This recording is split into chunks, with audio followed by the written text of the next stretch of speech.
할렐루야. 오늘은 거룩하고 복된 주님의 날입니다. 그리고 대림절 두 번째 주일입니다. 하나님께 예배드리기 위해 주님의 보좌 앞에 나오신 여러분들 주님의 이름으로 환영합니다. 이제 다 함께 자리에서 일어나셔서 우리 마음과 뜻과 정성과 힘을 다해서 영과 진리로 아버지 하나님께 예배드리겠습니다.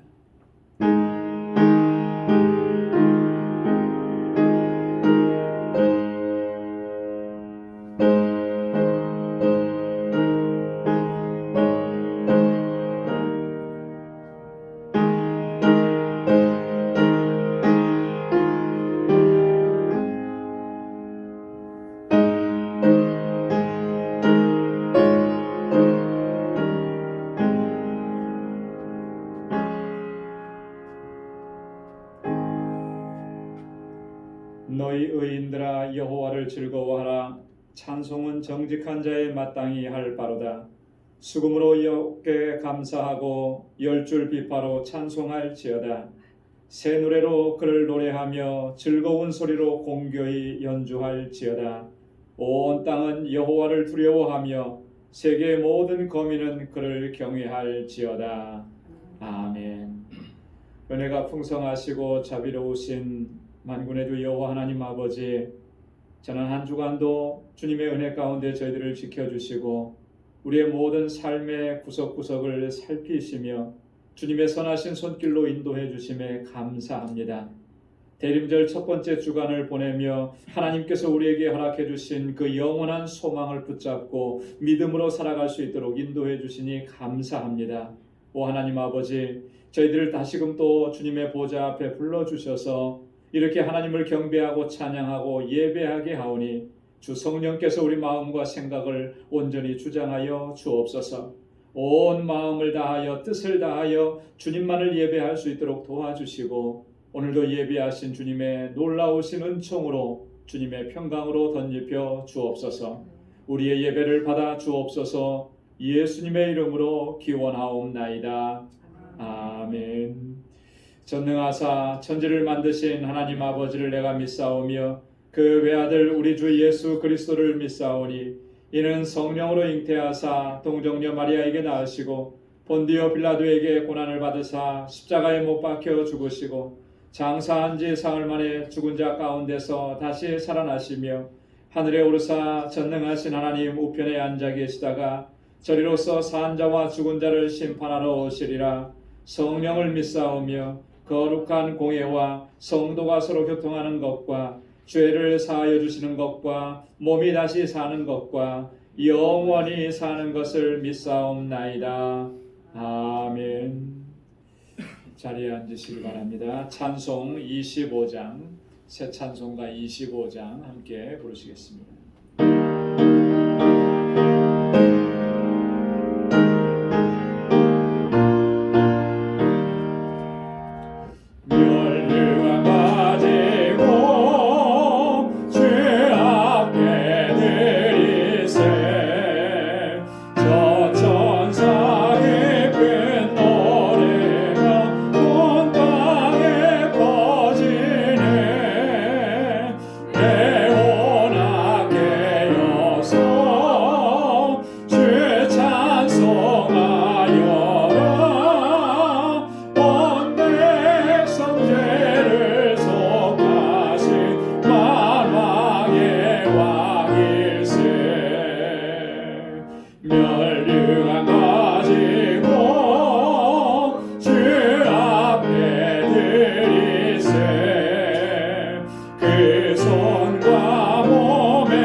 그 영광 보고서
은혜가 충만하시고 자비하신 하나님 아버지, 코로나로 인한 고통과 어려움 속 가운데서도 저희들 삶 속에 같이하여 주시고 항시 위로와 권능의 팔로 붙들어 주시사 올해의 마지막 12월을 저희를 구원하시고 또다시 이 땅에 다시 오실 주님을 기쁨과 소망 가운데 맞이하게 해주시니 감사를 드립니다. 지난 한 해를 돌아볼 때 저희들의 연약하고 나약했던 부끄러운 모습뿐임을 고백합니다. 험한 세상 속 삶을 살아오며 하나님 말씀에 순종하지 않고 내 생각 내 뜻에 따라 살아왔음을 고백합니다. 하나님 아버지, 저희들 이런 모습을 용서하여 주시고 크고 작은 허물로 가득했던 모든 것을 주님 앞에 내려놓고 회개하오니 저희를 긍휼히 여시사 주님의 보혈로 정케하여 주시사 진정한 예배자로 바로 설 수 있도록 은혜 내려 주시옵소서. 은혜로우신 하나님 아버지, 지난 한 해의 모든 순간순간의 삶이 하나님의 은혜 가운데 있었음을 다시 한번 고백합니다. 올해 저 계획했던 많은 일들이 하나님의 선한 뜻 가운데 마무리되게 하여 주시고 아직까지 이루어지지 않은 것들이 있다면 하나님께서 주시는 지혜와 하나님의 역사하심으로 온전히 해결받는 저희 방주의 권속들 되게 하여 주시옵소서. 자비하신 하나님 아버지, 지난 21년 동안 저희 방주재단을 진정한 구원의 방주로서 인도하여 주심을 감사를 드립니다. 앞으로도 다가올 많은 기나긴 환난의 때에도 변함없는 사랑과 은혜 가운데 지켜주시고 권능으로 함께하여 주시사 세상 속 삶 속에 좌절하고 고통받는 저희들 심령들에게 이 방주재단이 진정한 안식처가 되게 하여 주시고 참된 평화와 구원을 이루어 나가는 데 부족함이 없는 재단으로 함께하여 주시옵소서. 마음의 소원을 눈물로써 아뢰며 간구하는 심령들의 부르짖음을 잊지 않으시고 기울여 주시사 선하신 하나님 뜻 가운데 이루어 주시고 하나님이 살아 역사하심을 체험하는 저희들 되게 하여 주시옵소서. 지난 한 해 동안도 믿음의 기업을 굳건히 지켜주시고 자녀 손들을 눈동자와 같이 지키고 인도하여 주심을 감사를 드립니다. 이 환난의 때에 저희 자녀 손들 더 굳건히 붙들어 주시고 말씀 가운데 잘 양약될 수 있도록 이들을 이끄는 전도사님과 이들을 위해 눈물로써 기도하고 애쓰는 모든 신령들 위해 사랑과 능력으로 함께하사 자녀 손들이 사랑과 은혜 가운데 건강히 또 선하고 복된 길로 자라날 수 있도록 은혜 더하여 주시옵소서. 세상 속 팬데믹 가운데에서도 세계 각지에서 주의 믿음을 흔들림 없이 전하시는 선교사님들을 위해 함께하여 주시오.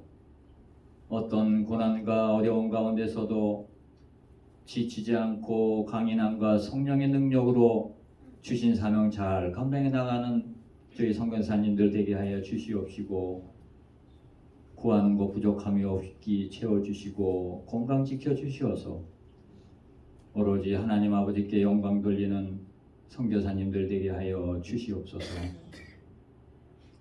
말씀이 되어 저희와 함께 계시는 주님을 사모하며 오늘 목사님을 통하여 주시는 생명의 말씀이 저희들 삶 속에 밝은 빛이 되어서 이 어려운 세상을 밝히며 나갈 수 있는 귀한 말씀 되게 하여 주시옵시고 전하시는 목사님 항시 성령 충만하심으로 함께 하셨듯이 이후의 삶 속에서도 성령 충만하심과 건강하심으로 지켜주시어서 저희들 인도해 나가는데 전혀 부족함이 없으시도록 항시 권능의 팔로 함께하여 주시옵소서.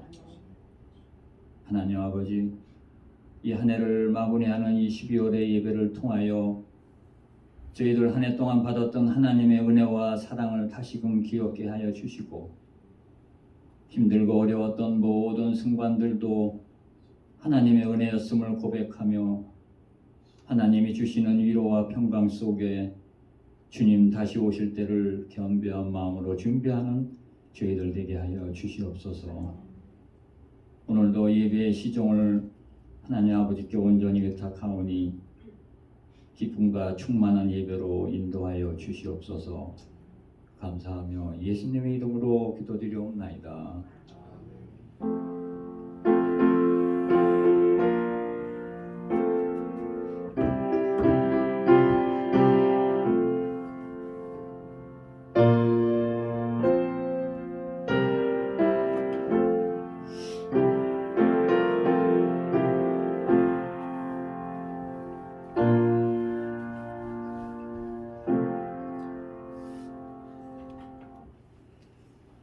오늘 우리에게 주시는 하나님의 말씀입니다. 신약성경 디모데전서 제6장 17절에서 19절까지 말씀입니다.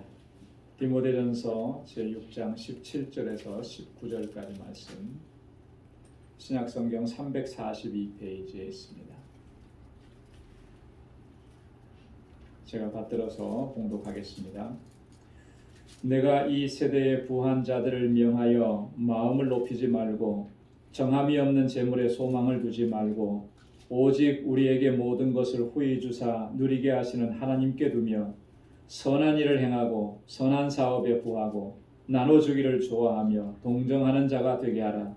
이것이 장래에 자기를 위하여 좋은 터를 쌓아 참된 생명을 취하는 것이니라. 아멘. 할렐루야, 할렐루야. 인생의 목표가 분명한 사람들은 항상 미래를 생각하면서 현재의 삶을 어떻게 살 것인가 늘 고민하고 또 깊이 생각하고 그렇게 하면서 살아갑니다. 목표를 정해놓으면 그 목표에 도달하기 위해서는 구체적인 삶의 계획이 필요하기 때문에 하루하루가 정말 깊이 고민하고 생각하지 않을 수가 없다라고 하는 거죠. 대충 이렇게 살아가서는 그 목표에 결코 도달할 수가 없는 것입니다. 그런데 주변에 보면 많은 사람들이 인생의 목표가 없이 그냥 그때그때 주어진 삶을 임기응변적으로 그렇게 대처하면서 살아가는 사람들이 많이 있다라고 하는 것을 우리가 발견을 하게 되죠. 목표가 없으면 계획도 세울 것이 없는 거예요. 목표가 없으니까 아무런 계획 세울 것이 없고 그렇게 하루 이틀 살다 보니까 마지막에는 어떻게 되냐면 인생이 참 허무하구나 그런 생각이 드는 거예요. 지금까지 내가 뭐 하면서 살아왔나. 목표 없이 그냥 하루하루 살다 보니까 아무것도 이루어놓은 것이 없는 거죠. 실패도 없고 성공도 없고 인생이 무의미하게 느껴진다라고 하는 것이죠. 이런 인생 허무의 감정이 자꾸 쌓이다 보면 정말 우리가 감당하기 어려운 힘든 일들 이런 것을 만났을 때 너무나 쉽게 포기하고 좌절하고 절망하는 그런 경우들을 봅니다. 그래서 이게 극에 달하게 되면은 극단적인 선택을 하는 이런 안타까운 경우들도 발생하게 되는 것이죠. 우리의 삶이라고 하는 것이 우리의 생이라고 하는 것이 얼마나 소중한 것인데 그렇게 극단적인 선택을 해야만 하겠느냐라고 하는 그럴 수는 없다라고 하는 것이죠. 우리는 우리의 인생의 목표를 분명하게 가지고 있어야 할 줄로 믿습니다. 그 인생의 목표라고 하는 것이 장기적인 목표, 우리 전체 인생을 통틀어서 목표도 있어야 되고요. 또 단기적인 목표들도 있어야 되는 것이죠. 우리 2020년 1년을 시작하면서 새해 첫 주간에 우리가 올해 한 해 동안은 내가 어떻게 살아야 되겠다. 하나님 앞에서 어떻게 행해야 되겠다. 우리가 그런 목표들을 다 정했습니다. 그래서 1년이 지나가고 지금 12월 달에 우리가 그것을 한번 돌아보는 것이죠. 이런 것들은 어떻게 보면 단기적인 목표인 거예요. 이런 단기적인 목표 하나하나씩을 채워나갈 때 장기적인 목표들도 또 성취해 나갈 수가 있게 된다라고 하는 것이죠. 특별히 우리 그리스도인들은 이 신앙적인 우리의 목표가 분명해야 된다라고 하는 것이죠. 여러분 우리가 신앙생활하고 믿음 생활하고 이렇게 하나님 섬기면서 사는데도 신앙적인 목표가 없다. 굉장히 안타까운 일이 아닐 수가 없어요. 이 신앙적인 목표라고 하는 것을 다른 말로 얘기하면 사명이라 이렇게 이야기할 수도 있을 것입니다. 여러분들에게 질문을 한번 하겠습니다. 그냥 속으로 대답 한번 해보십시오. 그리스도인으로서 여러분들의 삶의 목표는 무엇입니까? 그리스도인으로서 여러분들의 사명은 무엇입니까? 그리고 지금까지 여러분들은 무엇을 향해서 달려왔고 또 달려가고 있는 것입니까? 여러분, 이것은요, 우리가 주님께서 우리를 부르시는 그날까지 항상 생각하고 또 우리 안에 분명하게 확고하게 지녀야 되는 그런 신앙적인 삶의 목표라고 하는 것입니다. 우리 그리스도인들의 삶의 목표는 세상 사람들이 가진 목표와는 완전히 다른 것이어야 된다고 하는 것이죠. 왜냐하면 우리 그리스도인들의 그 삶의 영역은 세상 사람들이 갖지 못한 또 다른 특별한 삶의 영역이 있기 때문에 그런 거예요. 세상 사람들과 똑같이 우리가 직장 생활하고 사업하고 먹고 그렇게 살아가고 있죠. 같은 공동체 안에서 살고 있지만 우리 그리스도인들에게는 그들이 갖지 못하는 또 다른 삶의 영역이 있다라고 하는 거죠. 그들이 바라보지 못하는 또 다른 바라보는 소망의 장소가 있는 것입니다. 그렇기 때문에 우리의 삶의 목표는 다를 수밖에 없는 거예요. 세상 사람들과는 다를 수밖에 없어요. 영원한 곳을 소망하면서 기대하면서 살아가기 때문에 세상 사람들과는 다른 소망을 가질 수밖에 없는 거죠. 그리스도인으로서 우리는 정말 무엇을 소망하며 무엇을 기대하면서 살아가고 있는 것이냐? 영원하신 하나님의 나라가 우리에게 주어져 있고 그 천국이 우리가 마지막까지 지향해야 되는 그런 목표 지점인데 과연 그것을 위해서 우리가 우리의 삶의 목표를 정하고 그렇게 살아가고 있느냐라. 사도 바울이 쓴 서신서를 보면 우리 그리스도인들은 천국 시민이다 그랬어요. 하나님의 백성이라 분명하게 밝히고 있습니다. 우리의 시민권은 하늘에 있다라고 분명하게 선언합니다. 자, 천국 시민권을 가진 사람이라면 우리가 어떻게 살아가야 되는가? 무엇을 추구하면서 살아가야 되느냐? 바울은 이것을 우리에게 분명하게 말씀을 해줍니다. 빌립보서 3장 20절에 보면 오직 우리의 시민권은 하늘에 있는지라 거기로서 구원하는 자 곧 예수 그리스도를 기다리노니. 여러분, 우리의 시민권은 어디에 있다 그랬습니까? 하늘에 있다 그랬어요. 하늘에. 이 땅에 있지 않아요. 뭐 여기 살면서 나는 뭐 미국 시민권을 가졌네, 나는 한국 시민권자네, 이런 얘기 다 하지만 그게 우리에게는 그렇게 중요한 문제가 아니라는 거예요. 왜? 그리스도인들의 시민권은 어디에 있다고요? 하늘에 있기 때문에. 하늘에 있기 때문에. 그래서 그곳으로부터 오는 예수 그리스도, 우리를 구원하시는 예수 그리스도, 그분을 우리는 기다리는 것이다. 이렇게 바울은 선언하고 있습니다. 그리고 골로새서 3장 1절로 2절 말씀에 보면 그러므로 너희가 그리스도와 함께 살리심을 받았으면 위의 것을 찾으라. 거기는 그리스도께서 하나님 우편에 앉아 계시느니라. 위의 것을 생각하고 땅의 것을 생각하지 말라. 할렐루야. 그러므로 우리가 그리스도와 함께 다시 살리심을 받았으면 어디 것을 생각하라 그랬어요?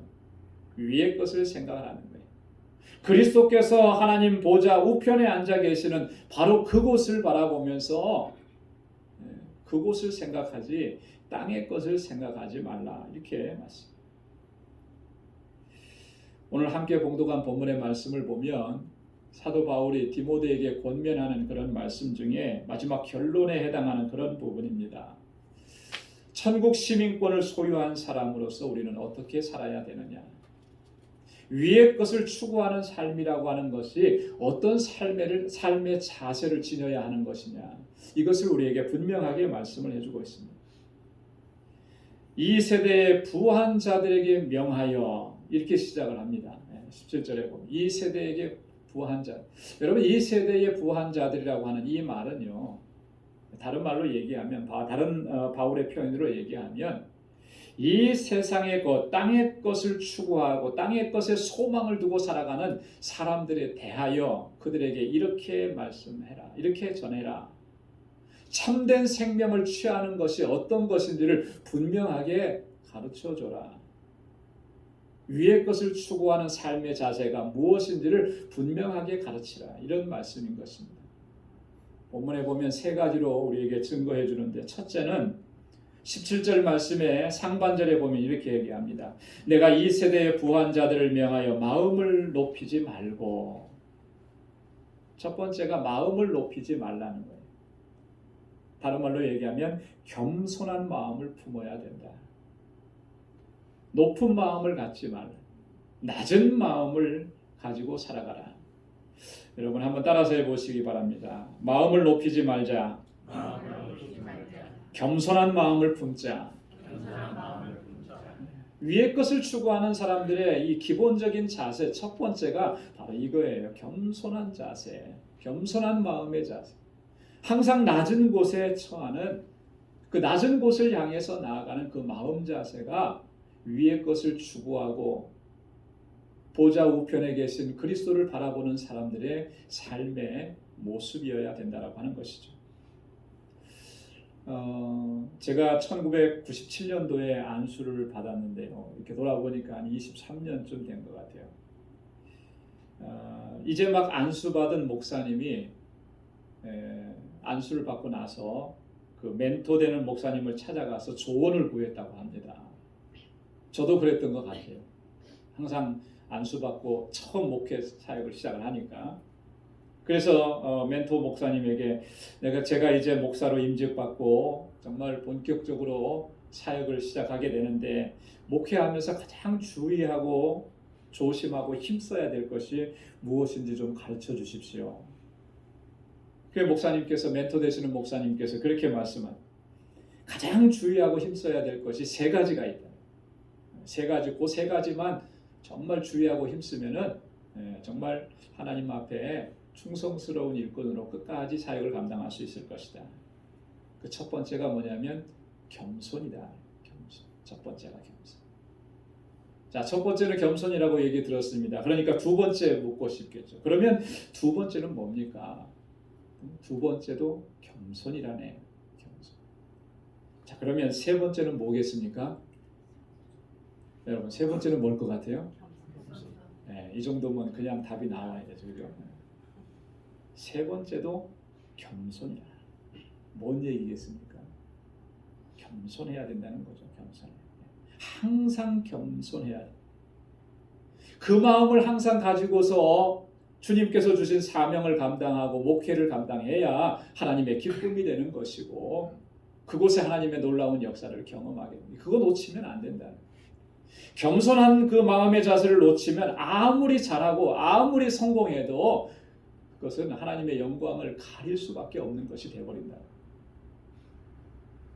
여러분, 겸손한 마음 자세를 갖는 것은 비단 목회자들에게만 해당되는 건 아니에요. 모든 그리스도인들이 갖추고 있어야 될 최고의 덕목이 바로 겸손이라는 것입니다. 그래서 예수님께서는 공생의 3년 동안에 천국 복음을 전파하시면서 항상 강조하셨던 것이 바로 이런 부분. 그 주님께서 항상 같이 했던 사람들은요, 마음을 높이는 사람들과 함께 하시지 않았습니다. 내가 최고고 내가 내가 제일 잘한다 이렇게 생각하는 사람들과는 함께 하시지 않았어요. 오히려 그들을 향해서는 아주 신랄하게 주님께서 비판하시고 심지어는 정죄하시고 화 있을지언정 저주를 퍼부으셨습니다. 하지만 나는 아무것도 할 수 없고 그렇게 상처 입고 낮아진 곳에 있는 사람들을 향해서 주님이 찾아가셔서 그들을 위로해 주시고 그들과 함께 하셨다. 제자들의 발을 씻겨주시면서 하신 말씀이 내가 너희에게 행한 것 같이 너희도 행하게 하려고 내가 본을 보였노라. 이렇게 해야 된다라고. 이렇게 겸손하게 살아. 여러분, 우리의 마음이 높아지지 않도록 항상 주의하고 경계해야 할 줄로 믿습니다. 우리 마음이 얼마나 간사한지는 우리 스스로가 너무나 잘 알아요. 그죠? 너무나 잘. 아주 작은 것에서도 별거 아닌 것에서도 그것 가지고 우리가 우쭐해하고 자랑하고 나타나기를 좋아하는, 높아지기를 좋아하는 그런 마음들이 우리 안에 있어요. 자기 자랑만 하면 그래도 다행일 것입니다. 그런데 더 나아가서는요, 다른 사람들을 그것 가지고 무시하고 멸시하는 데까지 나아간다. 여러분, 이러한 태도는요, 하나님께서 가장 싫어하시는 것 중에 하나입니다. 높은 마음으로, 교만한 마음으로 행하는 것은요, 하나님께서 가장 미워하시는 것이라는 거예요. 잠언 6장 16절로 17절에 보면 솔로몬이 그렇게 얘기를 했습니다. 하나님께서 미워하시는 것이 6, 7가지가 있는데 그 첫째로 얘기하는 게 뭐냐면 교만한 마음이라. 하나님께서 미워하시는 것이 여러 가지가 있는데 솔로몬이 자기가 은혜 받고 하나님의 주신 지혜로 생각해 보니까 첫 번째가 뭐였느냐? 교만한 마음이었다. 어떻게 보면 솔로몬 이것은 자기 고백적인 그런 말이에요. 그죠? 자기가 얼마나 높아져 있었습니까? 얼마나 교만한 마음으로 행했었어요. 다 하나님께서 지혜를 주셨고 하나님께서 다 허락해 주셨고 자기가 성전을 건축할 수 있었던 것도 아버지 때에 다 준비해 놓은 거였잖아요. 그런데도 그것을 본인이 그렇게 깨닫지 못하고 마치 자기가 다 이룬 것처럼 그렇게 한때 생각을 했었다라고 합니다. 그래서 하나님의 명령도 거역했었고요. 우상 숭배하지 말라니까 다 들여왔었고 나중에 깨닫고 보니까 이게 자기가 그랬다라는 거예요. 결과가 뭐였느냐? 내 마음이 높아지고 교만해졌었기 때문에 이랬다. 이게 하나님께서 가장 미워하시는 것인데 자기는 너무나 늦게 깨달았다라고 하는 거죠. 그래서 잠언에서 그가 기록한 게 그거예요. 하나님께서 미워하시는 것이 6, 7가지가 있는데 첫 번째로 얘기하는 게 교만한 마음이라 이렇게 얘기하는 거죠. 여러분, 겸손한 마음을 품는다라고 하는 것을 다른 말로 표현하면 하나님의 절대 주권을 인정하는 삶의 태도라는 거예요. 여러분, 하나님의 절대 주권을 인정하면 그 마음을 높일 수가 있겠습니까? 결코 높아질 수가 없는. 하나님이 내 삶의 주인이시고 나의 삶은 하나님의 계획과 섭리 가운데 있음을 인정하고 믿고 고백하는 게 그게 하나님의 절대 주권을 인정하는 것인데 여러분, 그런 마음을 가지고 있는데 어떻게 그 마음이 높아질 수가 있겠느냐? 모든 것이 하나님께로부터 왔음을 인정하는데 어떻게 그 마음을 높일 수가 있겠느냐? 결국 겸손한 마음을 품지 아니하고 그 마음을 높인다라고 하는 것은요, 하나님의 절대 주권을 부정한다라고 하는 말과 같은 거예요. 그래서 하나님께서 그렇게 미워하신다고 말씀을 하고 있습니다. 사랑하는 성도 여러분, 우리의 마음이 높아지지 않도록 우리 항상 주의하고 경계하시길 바랍니다. 천국 시민권을 소유하고 위의 것을 추구하는 사람은 예수님처럼 항상 낮은 마음, 겸손한 마음을 가지고 하나님을 바라보고 또 세상을 향해서 나아가는 사람, 바로 이런 사람들에게 하나님께서는 참된 생명을 약속해 주셨다고 오늘 바울은 우리에게 증거하고 있는 것입니다. 자, 두 번째는 어떻게 해야 되는가? 하나님께 소망을 두어야 한다라고. 여러분 한번 따라서 해보시기 바랍니다. 하나님께 소망을 두라. 하나님께 소망을 두라. 17절 하반절 말씀에 보면 정함이 없는 재물에 소망을 두지 말고 오직 우리에게 모든 것을 후히 주사 누리게 하시는 하나님께 두며. 우리 그리스도인들은 소망을 어디에 두어야 하느냐? 정함이 없는 세상의 재물, 정함이 없는 세상의 권력에 소망을 두어서는 결코 안 된다라고 하는 거죠. 오직 하나님께만 소망을 두어야 하는 거예요. 우리가 신앙생활 하면서 잊지 말아야 될 것이 여러 가지가 있는데 그 중에 하나가 바로 이 부분인 거예요. 항상 기억해야 하는 것입니다. 어디에다 소망을 두었느냐에 따라서 그 사람의 인생이 확연하게 차이가 나는 것을 볼 수가 있어요. 그렇지 않습니까? 소망을 둔 곳을 바라보면서 사람들은 살아가기 때문에 마지막 인생의 종착역에 이르렀을 때 그 차이는요 엄청나게 돼요. 엄청나게 돼요. 뉴욕에 사는 어떤 사업가가 있었다고 합니다. 뭐 지금도 살아계신지는 잘 모르겠는데 어떤 분이 오래전에 써놓은 글을 제가 읽었는데 안타까움에서 그런 글을 쓴 거예요. 이분은 30년, 40년 이상 자기가 이렇게 옆에서 같이 지켜보고 했는데 너무나 안타깝더라는 거죠. 왜냐하면 이민 와서 정말 열심히 성공하려고 열심히 다들 그러시죠. 얼마나 초창기에 이민 오셔서 얼마나 그랬어요.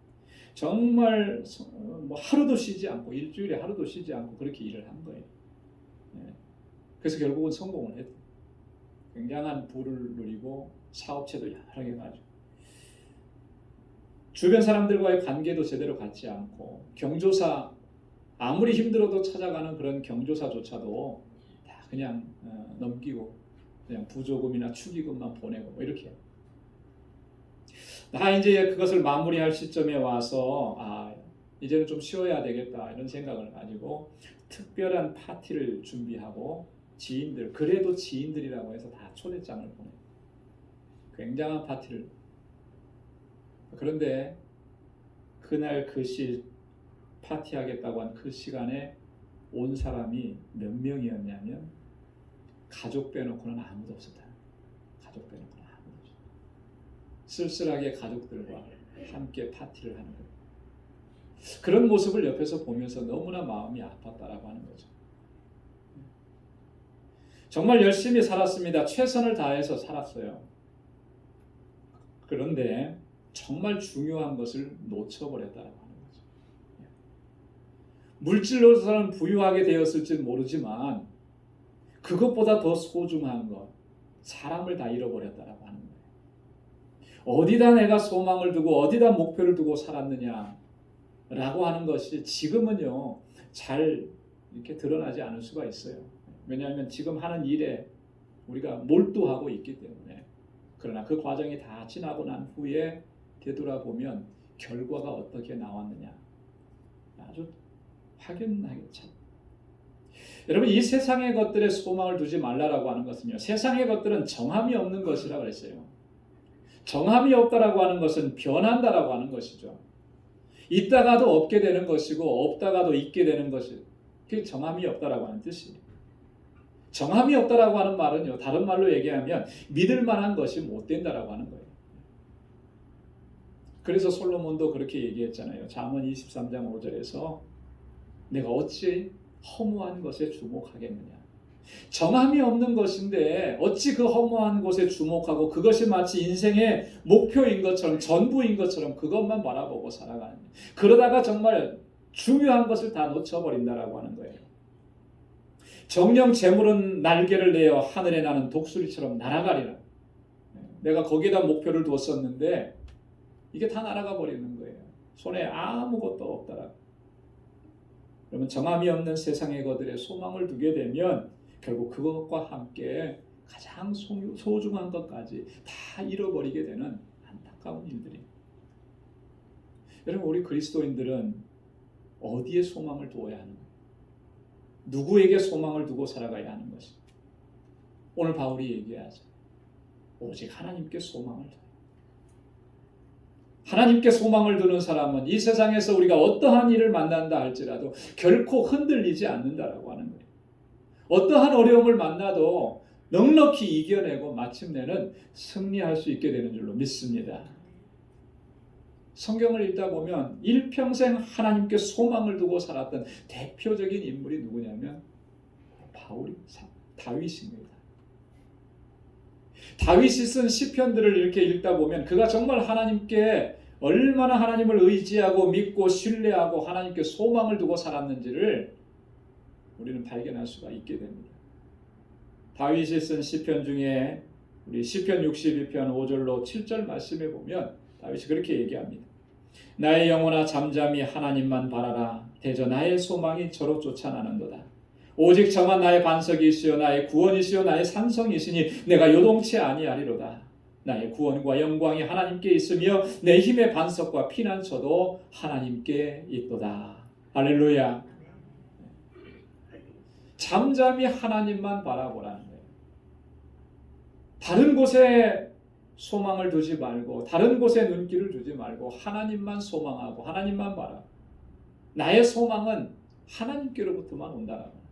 다른 곳에는 소망이 없다라.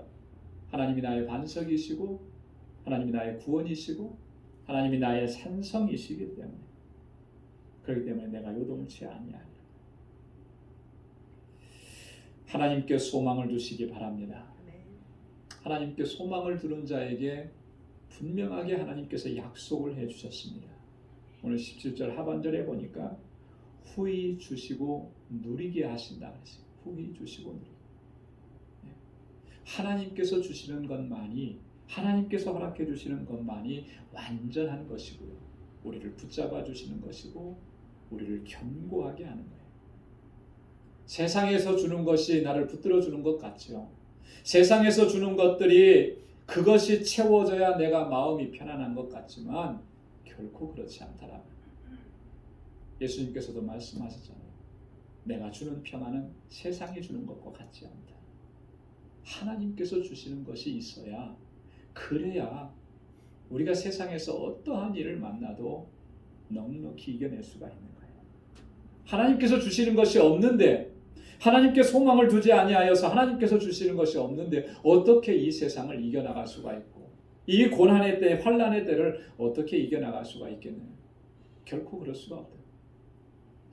여러분, 우리가 경제활동이 어려워지니까 이럴 때 좀 세이빙 해놨던 것이 많으면 마음이 편안할 텐데, 그렇습니까?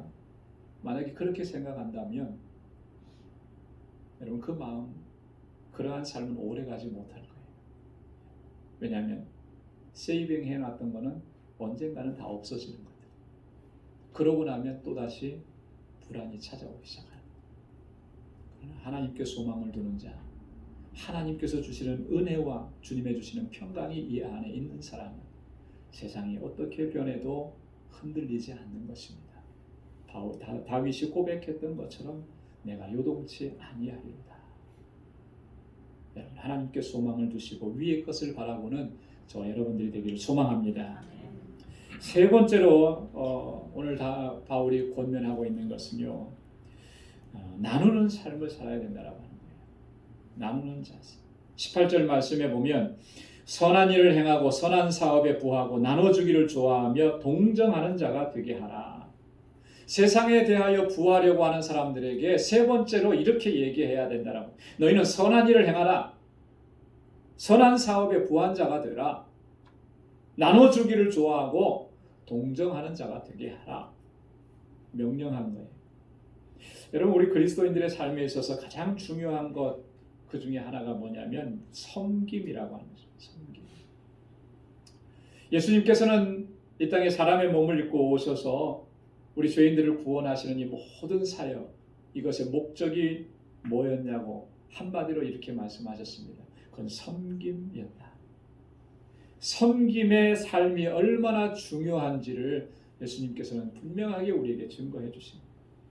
마태복음 20장 26절에 보면 인자가 온 곳은 섬김을 받으려 함이 아니라 도리어 섬기려 하고 자기 목숨을 많은 사람의 대속물로 주려 함이니라. 주님이 오신 목적이 섬기려 오셨어요. 우리가 뭔데요? 그죠? 죄인인 우리가 뭔데 우리를 섬기려고 하고 우리를 살리시려고 자기 목숨을 대속물로 내어주신 거예요. 마가복음 9장 35절에서도 주님이 이렇게 말씀하셨습니다. 예수께서 앉으사 12제자를 불러 이르시되 아무든지 첫째가 되고자 하면 무사람의 끝이 되며 무사람을 섬기는 자가 되어야 하리라 하시고, 우리가 서야 될 위치는 어디라 그랬습니까? 앞이 아니고 끝이라 그랬어요. 어떤 일을 행해야 된다 그랬습니까? 섬기는 자가 되어야 한다. 섬기는 자.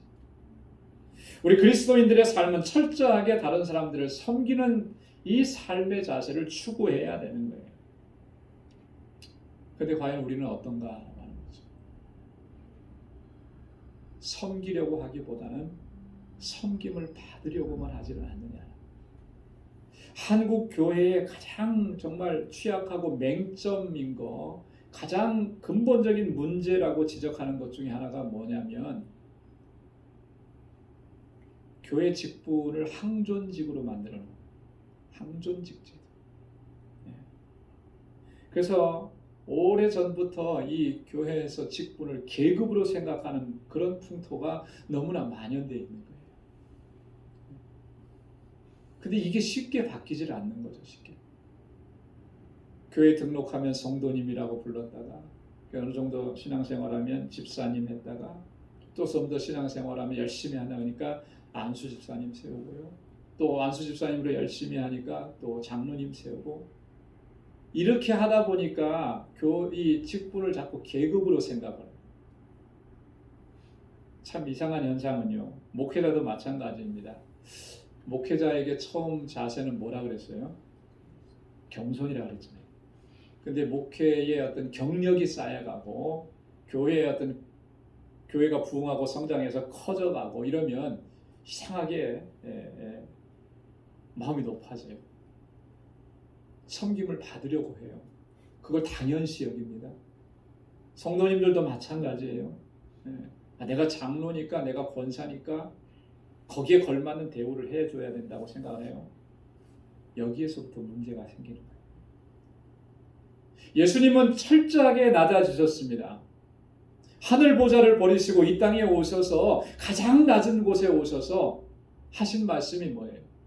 나는 섬기러 왔다 그랬어요. 섬기러 왔다. 대속물로 나를 주려고 왔다 이렇게 말씀을 하신 거예요. 주님은 그렇게 오셨는데 우리는 어떻게 하느냐? 자꾸 높아지려고 하고 높은 자리로 올라가려고 하고 그곳에서 섬김을 받으려고 하고 예수님께서 살아가셨던 삶과는 전혀 다른 길로 반대의 길로 우리가 가고 있지 않느냐. 정말 우리가 스스로를 돌아봐야 합니다. 정말 내가 섬기는 삶을 살고 있는가? 섬기는 자리 그 위치에 내가 서 있는가?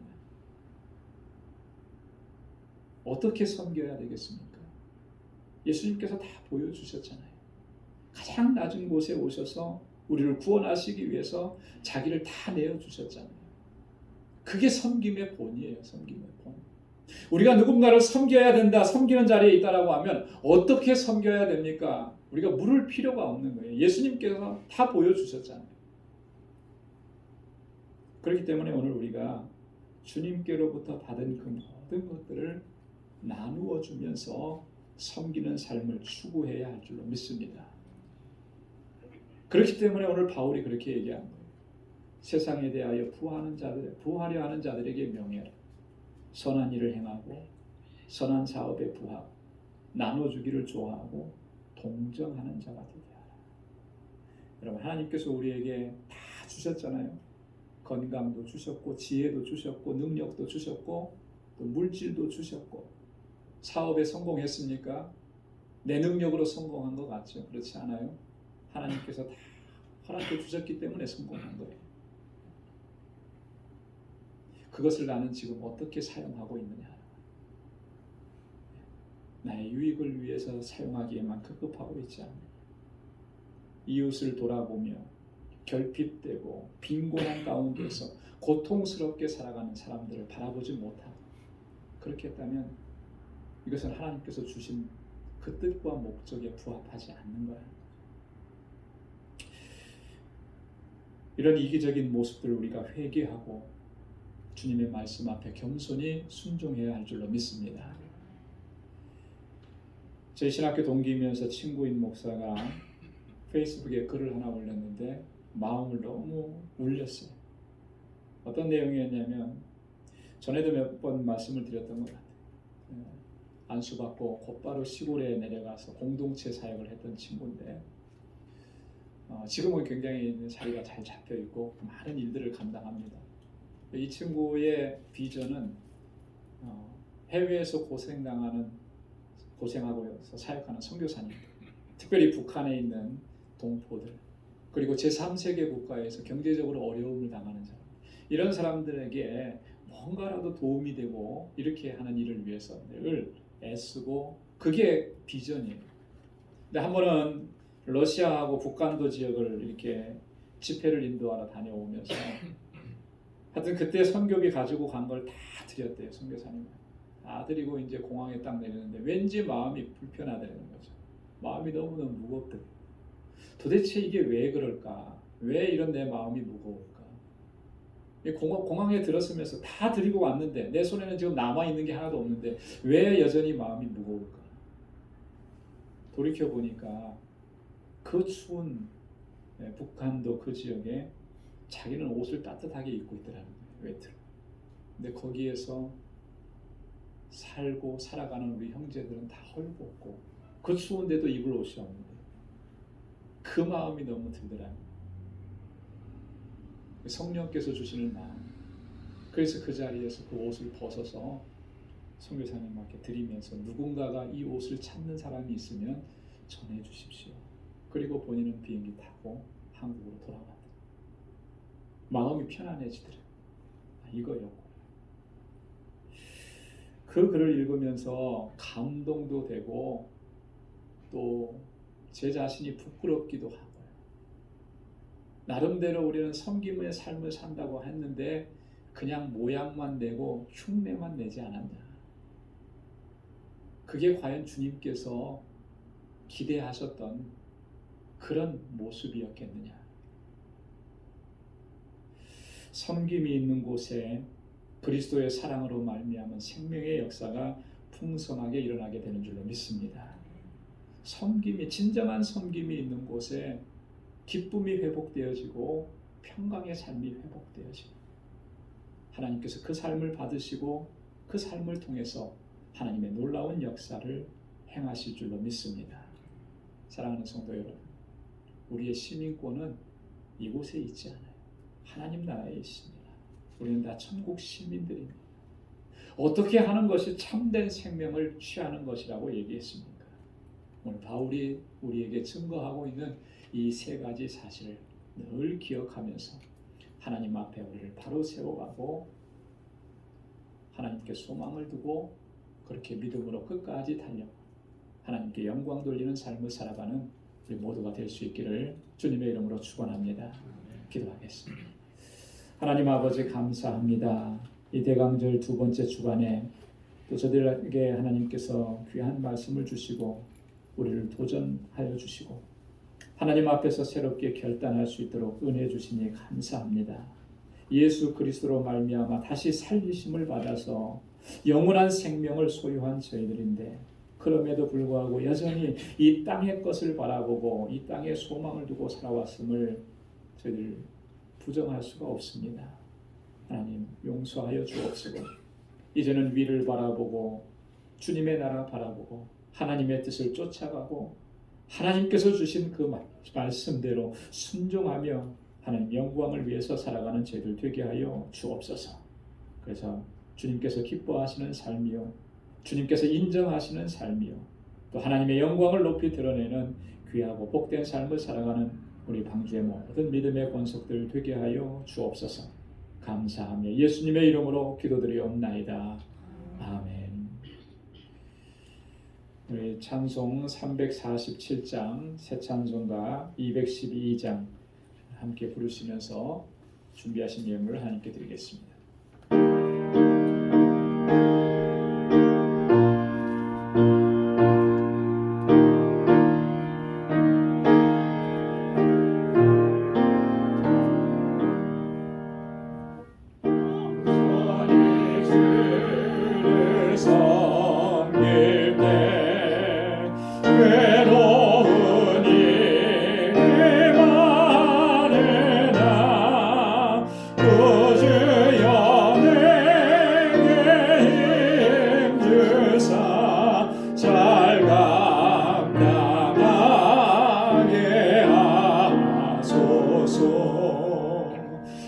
인자한 마음을 가지고 사람을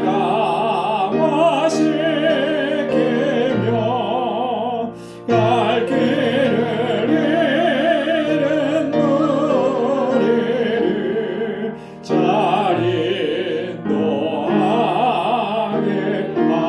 하소서. 그즈의 귀한 인내를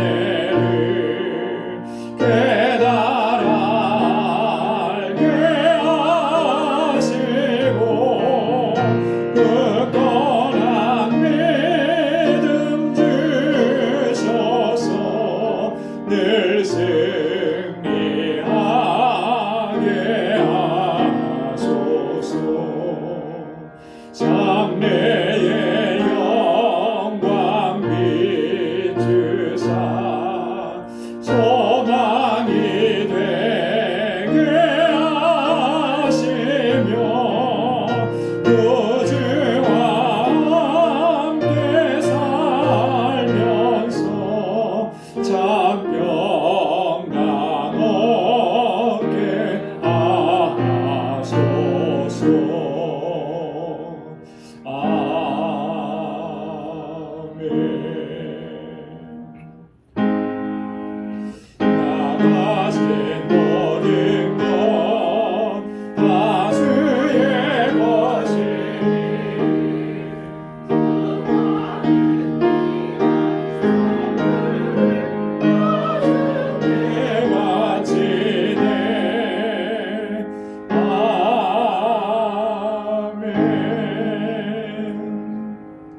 우리의 소망이 되신 만군의 주 여호와 하나님 아버지, 오늘도 주님 허락해 주신 귀하고 복된 날 주님의 보좌 앞에 이렇게 불러주셔서 주님의 성호를 찬양하며 하나님께서 우리에게 베풀어 주신 은혜를 기억하고 주님께 영광 돌릴 수 있도록 인도해 주시니 감사합니다.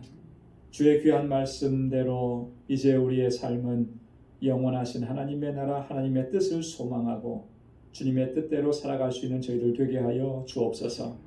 아버지 하나님께서 베풀어 주신 그 은혜가 얼마나 크고 놀라운지를 늘 기억하고 잊지 않도록 도와주시고 그 은혜에 감사하며 살아가는 저희들 되게 하여 주옵소서. 비록 여전히 힘들고 어렵고 고통스러운 삶의 연속입니다. 이렇게 우리의 인생이 끝날 수도 있습니다. 하지만 아버지, 이것 때문에 주님께서 주신 소망을 놓치지 않도록 주님 저희를 붙잡아 주옵소서. 나를 구원해 주신 여호와 하나님, 주님만 의지하고 주님만 바라보고 주님의 뜻대로 행할 수 있는 우리 방주의 모든 믿음의 권속들이 다 되게 하여 주옵소서. 우리 사랑하는 성도들이 주님 앞에 예배드리며 그 은혜에 감사해서 오늘 이 시간 주님 앞에 저희들에게 허락해 준 물질을 구별하여서 감사의 예물로, 또 11조의 예물로, 선교의 예물로, 구제의 예물로, 건축 예물로 구별하여서 주님 앞에 올려드립니다. 하나님, 이것은 물질을 드리는 것이 아니고 우리의 마음을 드리는 것이고 우리의 삶의 전부를 드리는 것이고 하나님께 모든 것을 의탁하는 우리의 신앙입니다. 하나님, 받아 주옵소서. 우리 사랑하는 성도들, 아버지 하나님, 이 세상 살아가는 동안에 정말 저에게 필요한 모든 것들을 주님 채워주셔서 부족함이 없게 하여 주옵시고 하나님, 이렇게 부족한 삶 가운데서도 주님의 주시는 기쁨을 간직할 수 있도록 도와주옵소서. 바울이 경험했던, 바울이 체험했던, 그리고 그가 확실하게 고백했던 하나님 자족하는 마음이 우리 안에도 있게 하여 주옵소서. 우리 사랑하는 성도들, 이제 또다시 또 한 주간의 삶을 향하여서 나아갑니다. 저들을 지켜주시고 보호하여 주옵소서.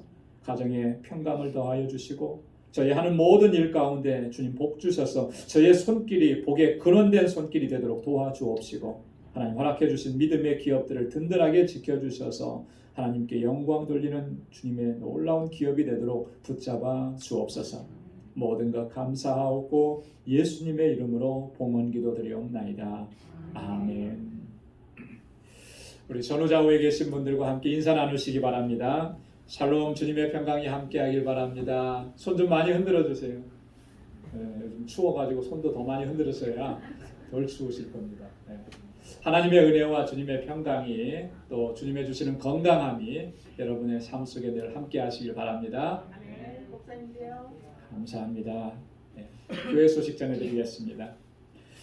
오늘 대림절 두 번째 주일을 이렇게 하나님 앞에 나와서 예배드림으로 시작을 했습니다. 이 땅에 오시는 주님, 우리를 구원하기 위해서 오셨는데 그 구원의 은혜에 감사하고 또 다시 오실 주님을 우리가 정말 기쁨으로 맞이할 수 있도록 잘 준비하는 그런 기간들이 되길 바라고요. 이 대림절의 주제가 되는 소망과 기쁨, 평화와 사랑을 주님 안에서 여러분 깊이 묵상하시면서 경건하게 지나실 수 있길 바랍니다.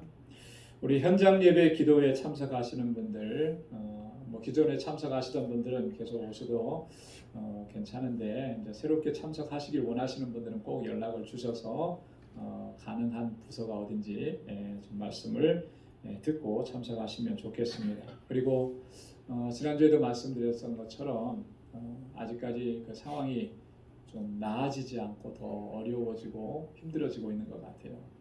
그래서 좀 각별하게 조심하시고 또 주의하시길 바라고요. 그동안에는 간단하게지만 2부 예배 끝나고 저희들이 커피와 이렇게 간단한 김밥 정도로 친교를 했었는데 이번 주일부터는 일체 친교하지 않기로 결정을 했습니다. 그러니까 여러분 그거 참고해 주시고 또 따라 주시면 고맙겠습니다. 2021년도 예산위원 다음과 같이 임명합니다. 위원장의 강유현 장로님, 위원회 김기준 장로님, 지분성 권사님, 송영곤 권사님, 또 이갑준 집사님, 김광남 집사님, 작년에 하셨던 분들 그대로 다 유임을 했습니다. 다음 주일 13일 주일 2부 예배 후에 예산위원회 모임을 갖도록 하겠습니다. 그래서 예산위원 되신 분들은 2부 예배 참석하시고 또 이 모임에도 함께 참석해 주시면 고맙겠습니다. 다가오는 교회 행사들 보시고 또 준비해 주시고요.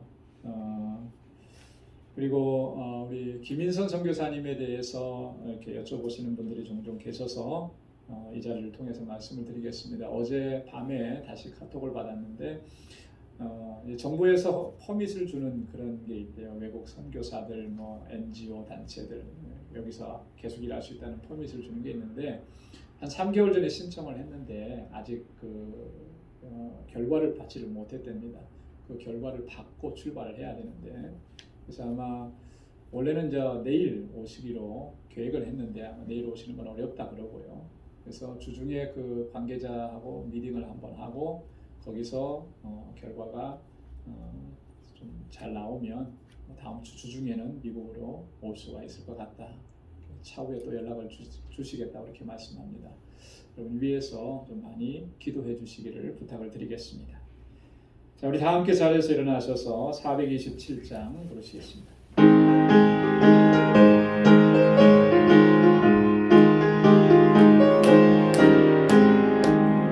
내가 매일 기쁘게 순례의 길 행하는 주의 은혜를 안보하며 내가 주의 큰 복을 받는 참된 비결은 주의 영이 함께함이라.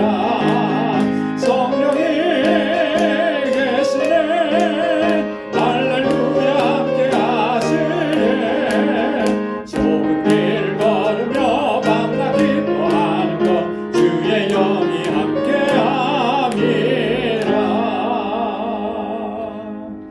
아멘. 이제는 우리 주 예수 그리스도의 무한하신 은혜와 하나님 아버지의 크고 놀라우신 사랑과 성령의 위로 교통 충만하심의 역사가 영원하신 하나님 나라를 소망하고 주님의 뜻대로 순종하며 살아가기로 결단하는 우리 방주의 모든 믿음의 권속들과 또 저들의 가정과 직장과 생업의 터전과 학업부에 이제로부터 영원까지 함께 하시기를 간절히 축원하옵나이다. 아멘.